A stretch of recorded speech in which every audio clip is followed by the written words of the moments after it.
Hello, and welcome to Inquiring Minds, the Writing and Literacy SIG podcast. I'm Holly Riesco, your host for our final episode for the 2023-2024 school year. We're delighted to have you join us today on Inquiring Minds as we delve into discussions relevant to the writing and literacies field. And I'm Molly Marek, your co-host. The Writing and Literacy SIG podcast is committed to highlighting scholarly work, delving into current topics, and nurturing dialogue among members of the special interest group and the wider writing and literacies community. Our aim is to ignite discussions nationwide among faculty, graduate students, and anyone intrigued by pertinent themes within the realms of writing, literacies, and education writ large. In this episode of Inquiring Minds, we're excited to be joined by our four AERA Writing and Literacies SIG award-winning guests. Well, we welcome Dr. Stephanie Toliver, Dr. Gerald Campano, Dr. Leigh Kelly, and Maggie McConnaha to today's episode. Our listeners are often interested in the stories of writers, researchers, and scholars in the field. So for our first question, we wanted to ask you about your stories in educational research. How did you become involved in writing and literacies research? I feel like Gerald should go first. Well, well, first of all, I want to say thank you for the invitation to be part of this podcast.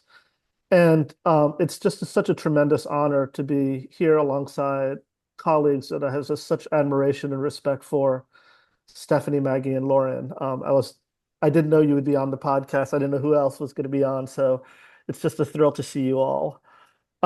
It's a great question because, sometimes it's a little bit hard to come up with an origin story because things feel like they're overdetermined. But I want to say, it kind of makes sense that I'm a literacy researcher, and like so many things in life, it goes back to one's own identity and one's own history and experiences. And so in terms of my own influences, so I'm mixed race. My mother is an immigrant from Europe and my father's Filipino American. I was very close to my grandfather growing up, and he is from a subaltern community native to the Mindanao regions of the Philippines. And he had migrated to this country as a colonial subject around the 1920s. And we were very close. And he was a person who knew something like 7 or 8 different languages. And he was incredible. He navigated all sorts of political and social boundaries and borders. But there was always a sense growing up that somehow he was illiterate, or somehow he was between languages and cultures. And even as a young child, I didn't have the kind of, obviously, academic vocabulary, to kind of call that out. But I kind of knew that was a lie. I knew that he wasn't illiterate. And I think one of the things that I really admire about, our field, the field of literacy studies, is the really ways in which it kind of democratizes knowledge and literacy that, everyone's a literate being. And, it was kind of an irony that, here I am that, I have a doctorate, but I only speak one language, and my grandfather spoke Visayan, Tagalog, Ilocano, his kind of indigenous language, Spanish, English, and even languages I wasn't even aware of. And so for me, that just kind of really resonates with, the importance of valuing multiple ways of knowing and being and creatively engaging the world. And I think the field of literacy studies is, really uniquely situated to kind of, valorize the really robust pluralism of 21st century classrooms. So I'll just start off with that. I feel like my answer is not as eloquent or well put together. I feel like I fell into literacy studies in the same way that I fell into being an English teacher.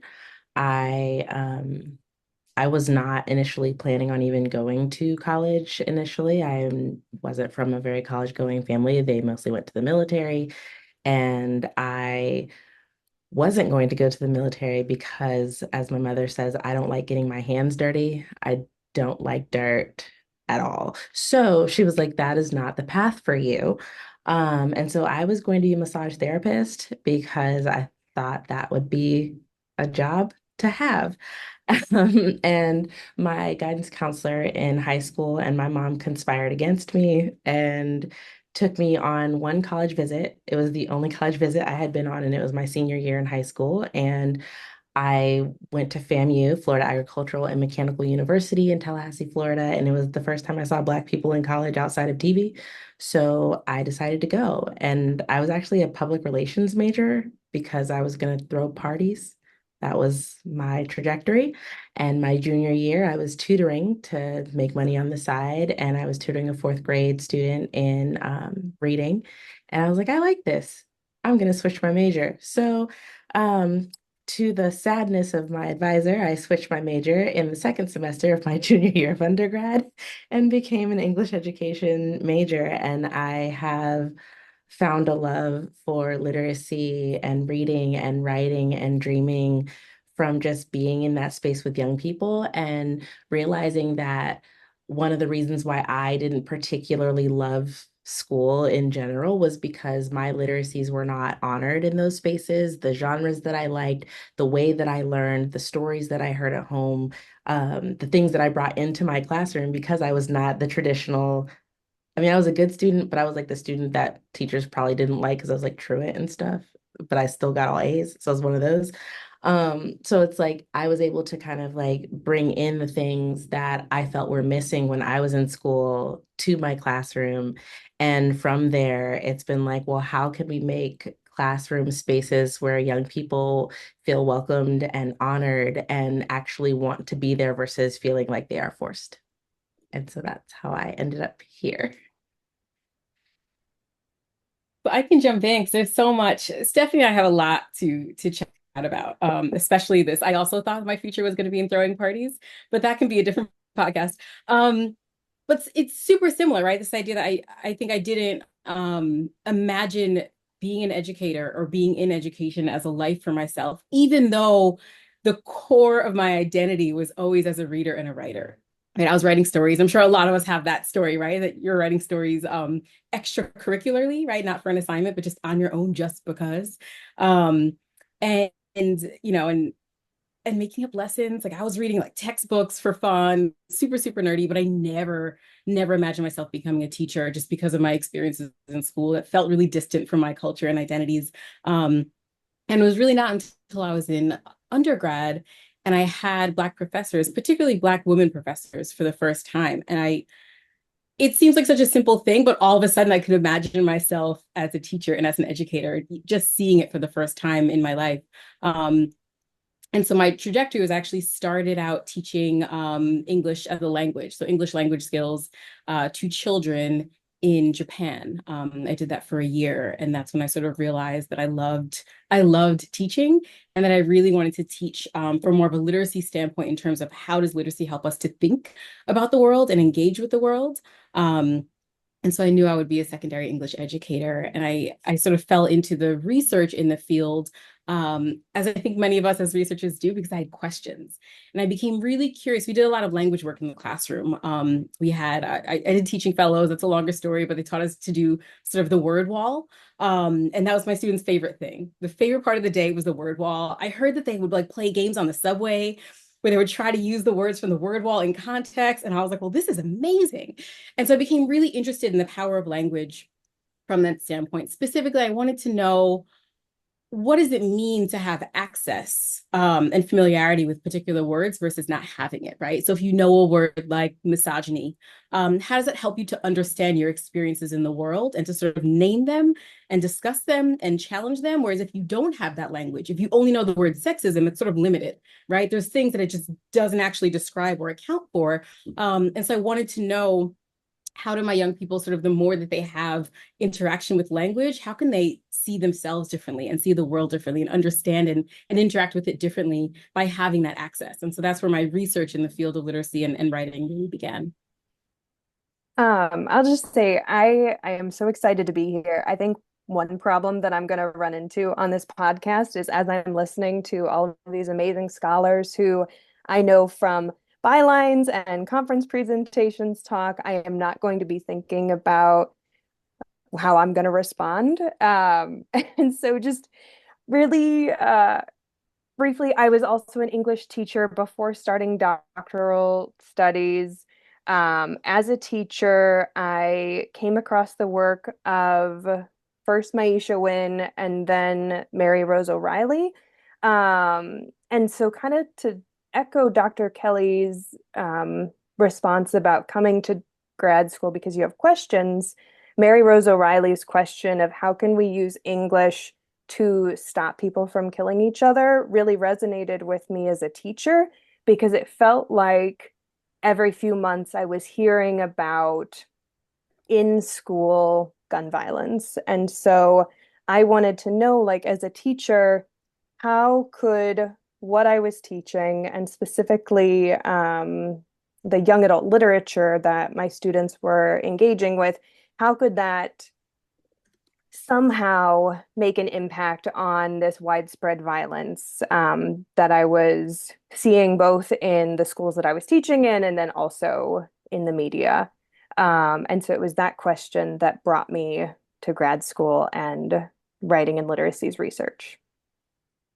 I really appreciate and like how each of you are talking about how the impact of literacy and writing is a way to affect the world around us and think about the questions that we have and ways to express that. I think our listeners will be really interested in hearing more about where you draw your inspiration and what influences your writing. And especially since this podcast is focusing on our SIG award winners, we want to first congratulate you all on your awards and your accomplishments. Three of our guests, Dr. Kelly, Dr. Toliver, and Maggie, won the Early Career Award for research on writing in 2021, 2023, and 2024, respectively, while Dr. Campano won the Lifetime Achievement Award this year. For our listeners, we think many would be interested in where you draw inspiration for your research and writing. Who or what has informed your thinking in your award-winning writing and literacies research? I guess I'll jump in here and but before I kind of answer that question, one of the things I was thinking about, Holly, and listening to my colleagues is that, I'm not sure if this resonates with others, but like I was like a literature and English major. And, I kind of had this dream of being like a literature professor, but then I became a school teacher and I love teaching and, I love the kids and I love my families.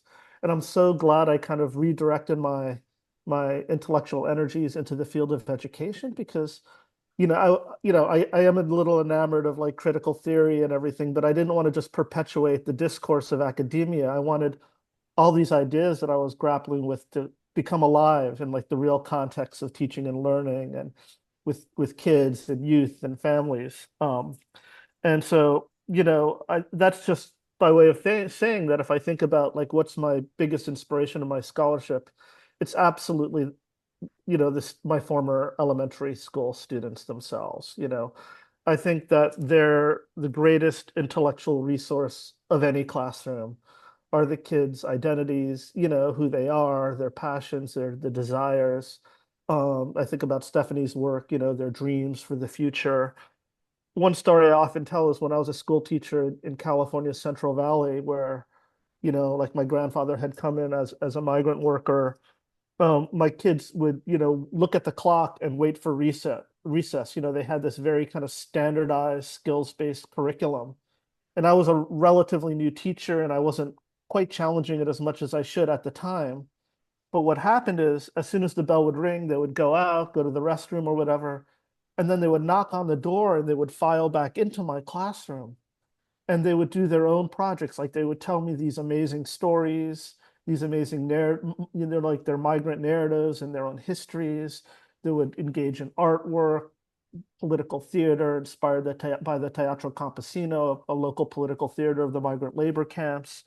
And they would also do like play chess and do like algebra. They were really incredible.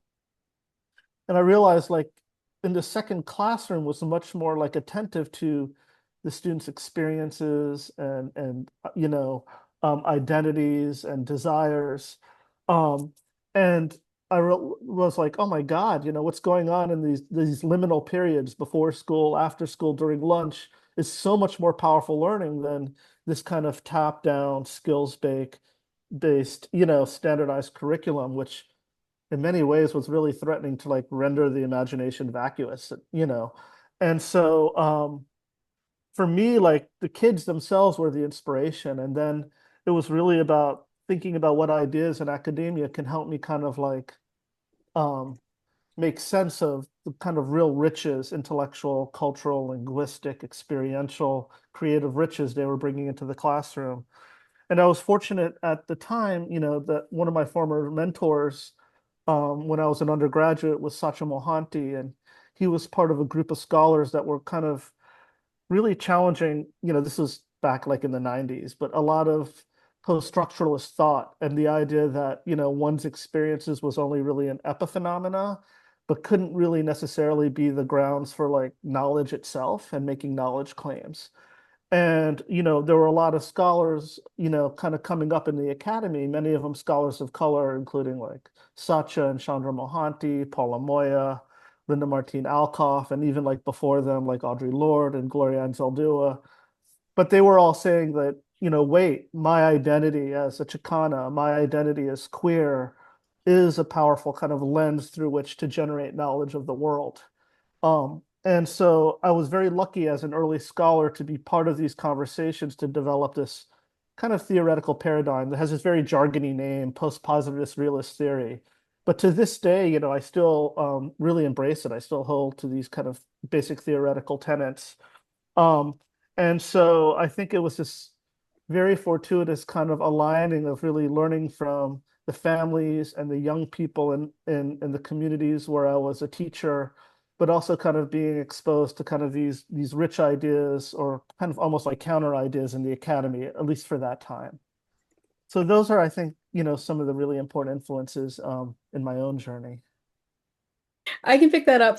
So this is going to sound a little bit redundant, but like of my students also, right? Of course, because that's where sort of the inquiry begins. And when I think about it, this may or may not be true, but I feel like it's true.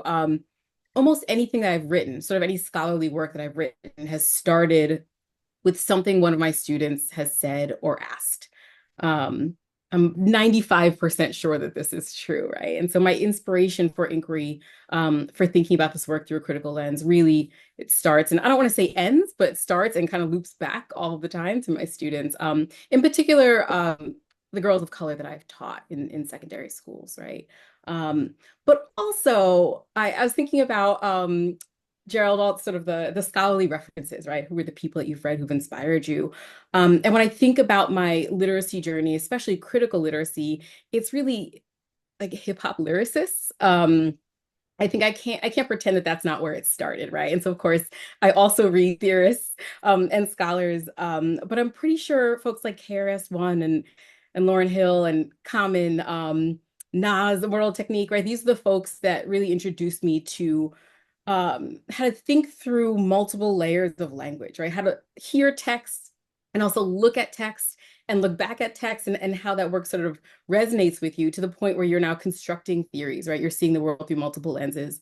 And that there was a desire there, right? Because hip hop music was something as an adolescent that I sort of sought out on my own, right? It wasn't embedded in the curriculum, as Gerald was saying. It was something that felt like it came from me, right? Or was made for me. It was mine. And I was able to, on my own, so it wasn't an assignment, it wasn't forced, really engage with text in a way that felt very real, and felt really liberating. And I don't know if I ever would have been driven into education, or into anything around sort of critical literacy scholarship were it not for that sort of foundation, of my critical development, which was certainly hip hop music and culture. Again, I feel like Lauren and I could like piggyback on different things, because I feel like mine was books. Like I am a major sci-fi and fantasy reader. Like since I was younger, I used to write stories and kind of like Lauren mentioned earlier. And I think that one of my biggest influences would be like Octavia Butler's work. I see her as like, yes, the author of speculative fiction text, but she was theorizing, she was researching. And a lot of my practice, like as I've been like really thinking in this last year about my own practice, like a lot of it is very similar to the practices that she took up, where it's like, what are the things that we are told not to notice when we're in the world? So it's like, as a researcher, I'm looking and like, yes, I might tell the IRB that I'm going to this specific pace and I'm looking for these specific things, but a lot of times, like, my brain doesn't focus very well on anything anyway. And so I'm looking at like, ooh, what's the gossip over here? What are they talking about? Who's sitting next to who over here? What does this mean? Or what does it not mean? I'm just gonna go sit with them and talk about stuff. And so it's like, I didn't know that this was a practice of hers, but as I've been reading a lot of her interviews over the past several months, like, one of the things that has come up for me is she like did this unstructured wandering, and I was like, yes, that's something that I like to do.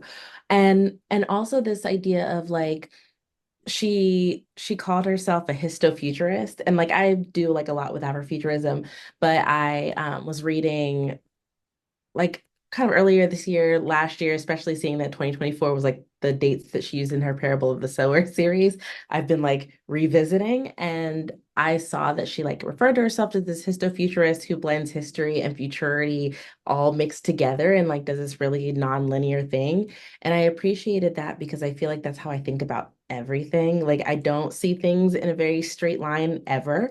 And so when people are like, oh, who are the people that you build off of? I'm like, yeah, Octavia Butler and probably other folks. Like, I think of Cynthia Dillard, who's not in literacy, but I still build off of her work. Natasha Womack, who's not in academia, but I still build off of her work. Janelle Monáe, who's a musician, but I still, and so I feel like I like to both do that unstructured wandering type of thing, but she also talks about the fact that like everything she reads, every person she encounters, everything she sees is part of her analytic process and things that she brings into her stories. And I feel the same way about my work, where I read widely both within literacy and outside of it. And I kind of like drag things together to help me to make sense of things. And I know that like, for depending on like what journals you're sending them to and what books you want to write or whatever, there are folks who are like, you can't do that.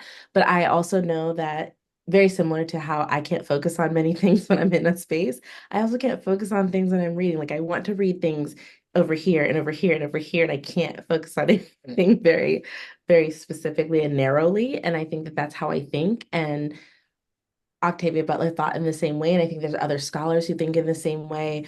Um, and yeah, I think that's when I think about who and the what, it's who is predominantly Octavia Butler, but I bring in like Cynthia Dillard, I bring in Ebony Elizabeth Thomas, I bring in Venus Evans Winters, I bring in, I mean, I love Lauren's work too, and like I fangirl over her work. And so it's just like, I think that I bring in these folks, but I also bring in scholars elsewhere in literature and music and history to help me think through things. And I think that that makes me a better scholar. It gives me more reading to do, but I also think that it helps me to really make sense of the things that are happening and going on in my head. I mentioned Dr. Maisha Wynn and Mary Rose O'Reilly earlier as people who I, began reading as a teacher and continue to read now.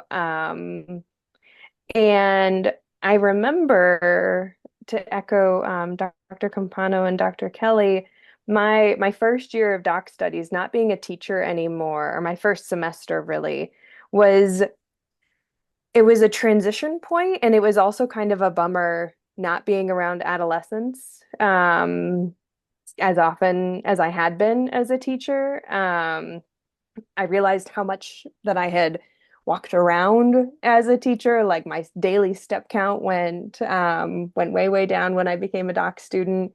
And so my second semester, I met a teacher who works in a really restrictive educational space with adolescents from ages like 13 to 17. And she welcomed me into her classroom. And so now for, over the past year and a little bit more, once or twice a week, I've been able to just hang out with her and her students. And I don't know that that will lead to like a research study that I do with them, but I do draw inspiration from what they're doing in the classroom, working with the teacher to hear about why she is deciding to pursue these different projects and questions with students, and listening to the students have fun with the books and the writing assignments and things like that. Just being around adolescents engaging in literacy in different ways has been really life-giving for me in a doc program that has been really hard at times. And then similarly to Dr. Toliver, I love reading. I've always been a reader. I think this might be a later question, but Monique Kovson's Charisma's Turn is a graphic novel, almost like a fictional but not fictional version of her book Push Out, The Criminalization of Black Girls in Schools. And it's one of those books that like I could pick up again and again and again and find something new in every time. And that has been an inspiration to me. I think this is a really interesting conversation to have about how we are inspired by our students. When I was a teacher, I was often inspired by other teachers as well. And I think this podcast is a way to kind of connect to teachers who are also listening to, are also one of the audiences of our podcast. So I kind of want to ask a question that's a little bit off the cuff. It wasn't on the question list, I'm sorry. But Dr. Toliver talked about unstructured wandering, which I can see applications in an actual secondary or elementary classroom for that type of thinking. And then Dr. Kelly talked about her word walls and the power of those word walls and how they were taking those outside of class. And I'm just curious, what can you share with us about, and we can have a conversation about this, but what have you done in your own research or your own reading that teachers could take up in their own classroom spaces? I can say the one thing that I really like presenting in my own work is I like turning research into fictional stories because I think it's fun and a different way of communicating the things that we see in the world. And there's still like a process of research that goes into it before you can create the story. And so I've worked with teachers actually to walk them through the process that I use with young people to write stories. And it's basically like using creating a fictional story to represent a research paper. So like you're not writing a traditional research paper that you would normally write, you're writing it in like a storied format. And so I think that that's something that one, young people like a lot better than writing a research paper, but they do all the steps that are required. But it's something that I do in my work. It's something I do with young people, and it's something I've done with teachers. And I found that like it's an imaginative way of engaging in just analysis of the world. And so that's something that I like to bring in.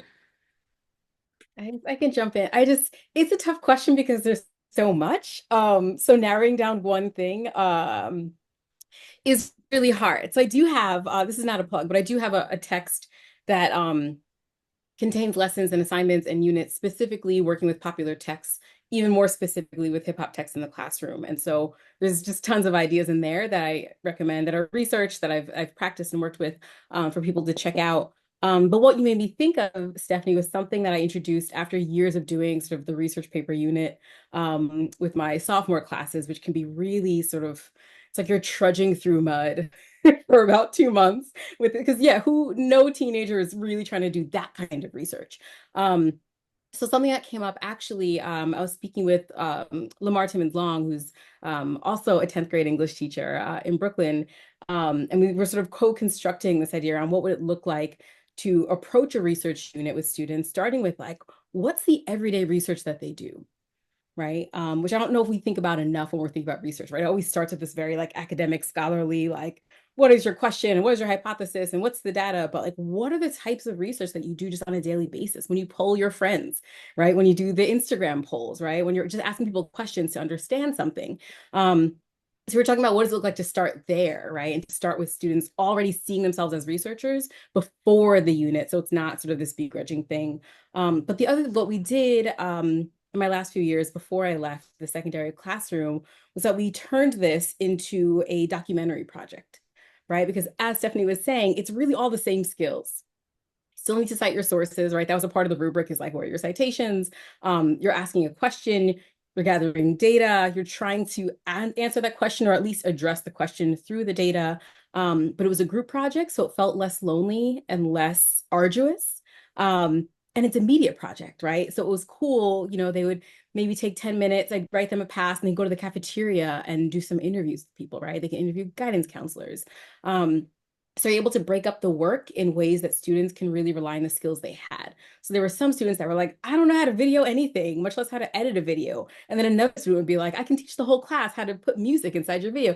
Of course, this is before everything was an app that made it super easy to do, right? This is before TikTok. But it was a way to really work with those same skills that are critical in life, right? Beyond the requirement to graduate high school, just you have to be a researcher to understand your world, just to navigate anything, right? You have to learn to take a train. You have to figure out where you're going and how you get there and how much does it cost, right? What are the safest ways to do it? So it was a really fun project because students got to think about what are they passionate about? What are they really interested in? What are they curious about? And feel really proud of the product. So they showed it in class. We sort of had like a film screening. They got to do a talk back. And the talk back was so powerful, I think, because they had researched these questions and shared these documentaries in this really vulnerable way. So the talk back became really vulnerable. And I remember one of them, which was, I think, identity and self-love. Someone asked the question, like, how do you find a way to love yourself? Right. And the comfort you must feel, right, to be able to ask that in a 10th grade, because 10th grade is like, it's kind of like the cruelest year of all of them, right? Ask that in the classroom tells me there's something about working on that project and the effort that went into it and putting their identities into it that led for it to be this space where we're moving way beyond sort of the academic skills and thinking about life skills. And so that's something I recommend to maybe incorporate in a research unit, is how can you make this beyond a paper, really a project that gets put out into the world, right? That can influence school communities. I can just chime in. I agree with Lauren that this is a really hard question because there's so much, and I love these ideas about creatively engaging students. I think because my most recent work has been on community-based research, and I've been supporting like families and elders and doing original research on supporting future generations and youth in the education system. One thing that's really come up for them is just the desire to be in real, genuine dialogue with teachers. So, like, what does it mean, for example, for teachers at the beginning of the year just to bring in families and parents and caretakers and elders and say, what is your vision, for your children's future? What is your vision for their education? What are your dreams or desires, around, your children? Because often the first things families hear is something that's either like deficit driven or that has to narrowly do with some kind of like metrics. I mean, even myself as a parent, I'm less interested in, like I want to know how the teachers see my child, my daughter as an ethical being, or as her relationships with others in the classroom, or as someone who is creative and, has different passions and interests, rather than, okay, this is where she is on some kind of like bell curve, and this is her metric on this test.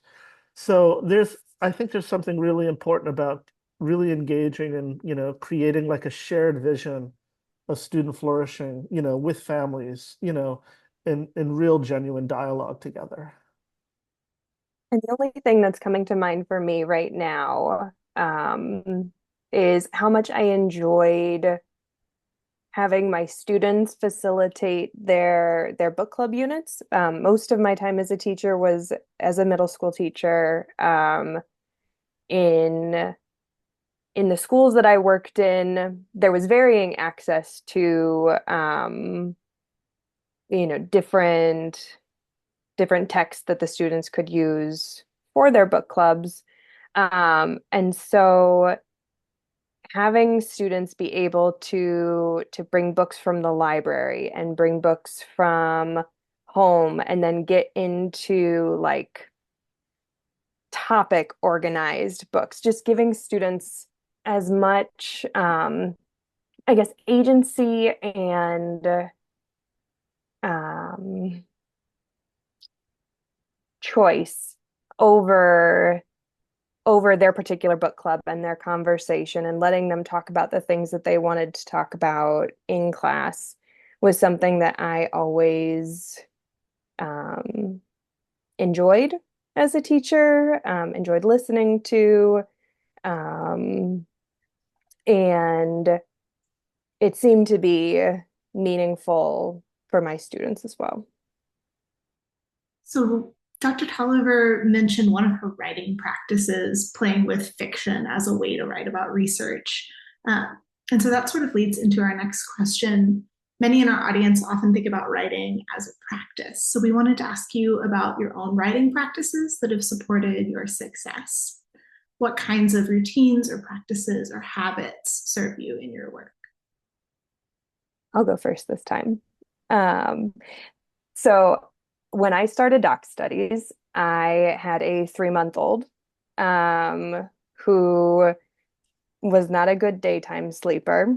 And I am now expecting baby number 2. And so my time to write is very constrained. And so what I found is that even though I have a hard time developing a writing routine or anything that I would call like a writing practice, I never know when my next 20 minutes of writing are going to come around. And so when I do get 20 minutes, I have to use every moment of it.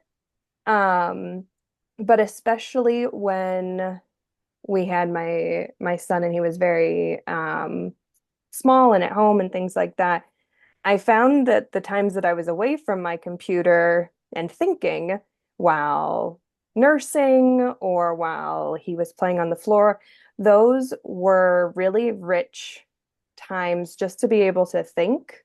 And so I was told very early on that I was never going to be as productive as grad students who didn't have children, by another grad student. But what I found was because of all of this rich thinking time, the time I was able to write was much more directed, and it really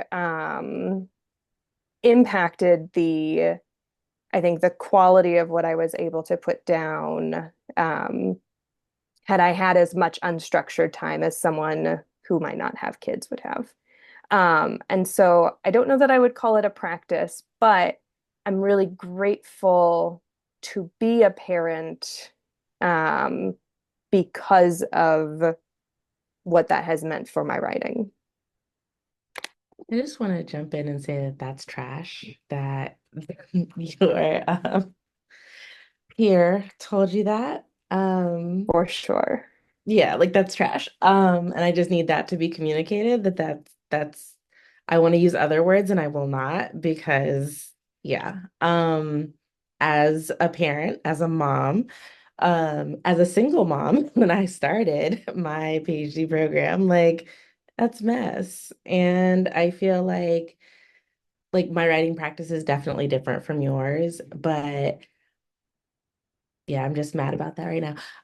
I think for me, one of the things that helped, there's an article, so Helen Sword, I like her book on like stylish academic writing. It's something that I really appreciated because it kind of countered, one, it laid out like, here's how they want you to write.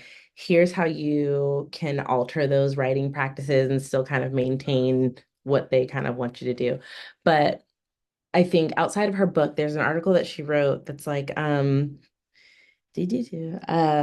write every day a mantra like disrupted or something, dismantled, dis something. And in it, she's just like, I interviewed people about their writing practices and no one really has a stable one. And I was like, I needed to read that because everybody told me like, oh, well, you should be like, you get up in the morning and you have 2 hours of consistent writing.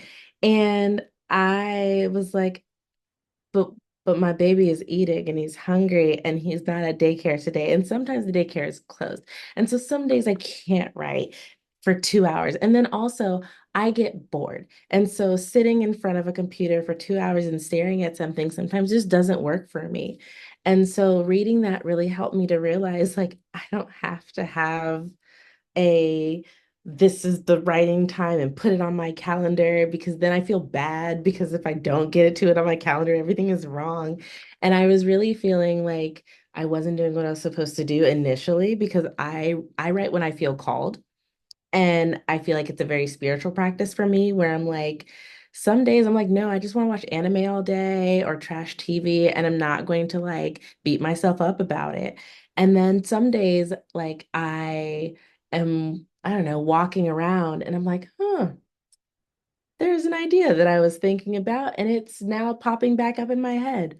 When I have time, I'm going to write about it. Or I'll like go to my notes app on my phone and write down whatever it is that I'm thinking about. And then when I have that time to sit down, usually after the kids are asleep, then maybe I'll get back to that idea. But I think like that was my writing practice, and it still is. Like some days I say like, oh, I'm going to write today. And then I end up doodling or on a game on my phone for hours instead of writing. And I'm just like, that's fine because I'm human and that's what humans need to do sometimes. And then when I feel called and I really feel like to like this is the moment and I need to sit down and I need to write this down, I will say sometimes I have written out some pieces of articles on my phone because I have my baby in my arm and I can't type, and that's okay. And so I I just want to say like your experiences are valid and like there are people who publish a crap ton with babies. But also that like your practice is your own and like again, mine is a very spiritual, like, oh, I'm feeling called. The ancestors are telling me to sit my butt down and write, and that's when I do it. And sometimes that's not every day. Sometimes it's not like it, I take off 2, 3 weeks because nothing's flowing.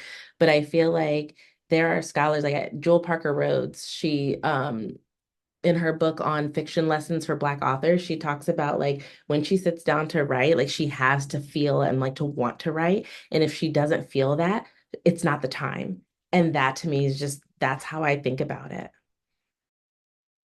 You know, my doctoral pro I took 8 years to get through my doctoral program, and part of the reason why was I was working full time throughout the whole thing, and for most of that time I was a full-time classroom teacher. And I was just feeling really guilty, like any time that I would spend trying to write my dissertation was not time that was focused on like preparing for my class or responding to my students. And I kept saying, okay, when the weekend comes, I'm gonna like write 20 pages. And the weekend would come, and I would just sit in front of a blank screen, just filled with anxiety. So I actually developed this practice called the 7 sentence rule. And what I did was like, I just found those like 20 minutes of time, I think that like Stephanie's talking about that I had like before school. And all I had to do was write 7 sentences. If I wrote 8 sentences, it was gravy. And then maybe if I had like a lunch break, I might read what I wrote and like add more sentences to the side in the margins. And then, before bed, I might just add 7 sentences. And slowly that would accumulate, and eventually I got through. But I found, I also feel like, those 7 sentences, it did feel like sacred or like a spiritual practice, almost like a little prayer. And it was more about kind of being consistent and keeping my head inside, the work, rather than completely detaching myself from it. And I still like resort to that. Like if I'm having trouble writing, I just tell myself, okay, I'm going to sit down and all I have to do, is do those 7 sentences. It's arbitrary. It could be 8 sentences or whatever. But that was like a little practice I developed. These are super useful tips. I also feel so seen and reassured by the fact that no one's like, I have the solution. Although Gerald, that was very, very close. Um, I similarly was teaching full time while I was in my doc program. So Miraculously, somehow I wrote a dissertation. And what I remember most, especially this notion of like, how are you inspired to write, right? Which is slightly different from like, what do you do? But how do you feel, as Stephanie said, called to it, right? How do you feel like your spirit is in it? There were two playlists that I had on repeat throughout my entire dissertation writing. Um, One of them, so before Google merged with YouTube, Google used to have its own sort of like playlist thing where you could sort of put in like your emotion or what you were feeling or your mood, and it would give you this playlist. So there was a playlist called Blissed Out Beats, and it was all instrumental. There were no words, which was really helpful. I can't really, words can be tough for me depending on who's singing them. And Corinne Bailey Rae's album C, for some reason, I can't tell you why, for some reason, it was just on repeat. I could listen to it over and over while writing. And so I learned in that process that music for me is actually really instrumental to my writing process. If the wrong thing is on, I won't feel called. Right. There's something, and sometimes it's really just the shift in music. All right. I'll start with lo-fi hip hop. And for some reason, it's not working. And I'll realize it's too actually too much words for me or too sleepy, and I'll switch to something else and be inspired. Sometimes soul music. And so playing with different types of music, I think can help to figure out how to find that groundedness in writing. And I also, similar to what Stephanie described earlier, reading is when I have the time for, when I can build it into my daily routine. I like to start with reading before I'm writing, right? Because as we know, the more we're taking in words, especially really good writers, right? Like I'm not reading YA fiction before I'm writing. I listen to it all the time on audiobook. But I'll start with reading, like Hanif Abdurraqib, or something that's just really, Bettina Love's work is really inspiring, just really good writers. And I'll sort of treat myself. That's when I have my coffee or tea or whatever, like warm drink or cold drink, depending on the season. And I'll sort of curl up with that and my reading. And I see that as a part of my writing routine. So it doesn't feel like I'm cheating on myself, right? Like you should be writing and you're reading instead. Like I make that sort of concomitant with the writing. And I find it really helps for me to constantly feel like humbled by other people's writing, and be grounded. And I'm frequently inspired by whatever, even if it's a totally different genre, I'm always inspired by what I'm reading. And so that's a really important part of my practice, is reading all the time. I don't know if we make time for it often enough. I just want to say thank you so much for joining us today for this episode of Inquiring Minds that focused on the Writing and Literacy SIG's recent award winners. And a big thank you to our participants, Dr. Kelly, Dr. Toliver, Dr. Campano, and Ms. McConnaha for an engaging and delightful conversation. We have thoroughly enjoyed hearing from these amazing scholars and know that our listeners will as well. Thank you.